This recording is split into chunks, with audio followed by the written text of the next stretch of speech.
मेरा निवेदन है बूढ़ी बूढ़ी माताओं से, बुजुर्ग लोगों से भी, अपने बुढ़ापे के लिए थोड़ा सा संजो कर रखना।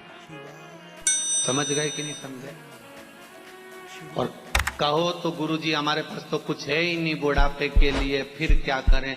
तो फिर एक कहना मानो, जब यहाँ से बाजार से जाओ कथा सुनने के बाद में, तो इतनी बड़ी लोहे की पेटी खरीद के ले जाओ, और फिर यहाँ ग्राउंड में जो 4-5 भाटा पड़ा उन्हीं पत्थर, उनके ले जाओ झोला में भर के। ठीक है?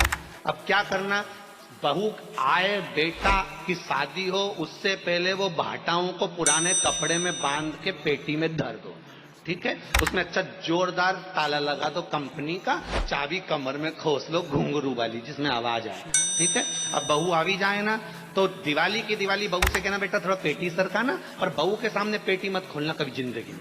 और दिवाली की दिवाली पेटी सरकवाओ, और कमरा बंद करके पेटी में भाटा उनको देख लो, अच्छे जोरदार धरिया ही नहीं धरिया, उनके देख के वापिस पेटी का ढक्कन लगा के बंद कर दो। पर बहू के सामने कभी जीवन में पेटी मत खोलना। बुढ़ापा कितना ही आ जाए, बहू से दिवाली पे पेटी उठवाओ, वापिस धरवाओ। उसको ये अंदाजा होना चाहिए कि डोकरी के पास खूब है, ये अंदाजा होना चाहिए कि डोकरी के पास खूब है। और मरती मर जाना पर पेटी मत खोलना। और आखिरी में तुम्हें लगे कि अब यमराज बंदी बनाने आ गया, अंतिम सांसें चल रही हो, हमारा तो शरीर काम ही नहीं कर रहा, पलंग पे आखिरी सांस चल रही हो, अब याददाश्त भी जाने लगी, तो घर की बड़ी बहू के बुलाना, इशारा करके और चाबी निकाल के दे दियो, बेटा सब बांट लीजिए, हो धर ले तेरे पास।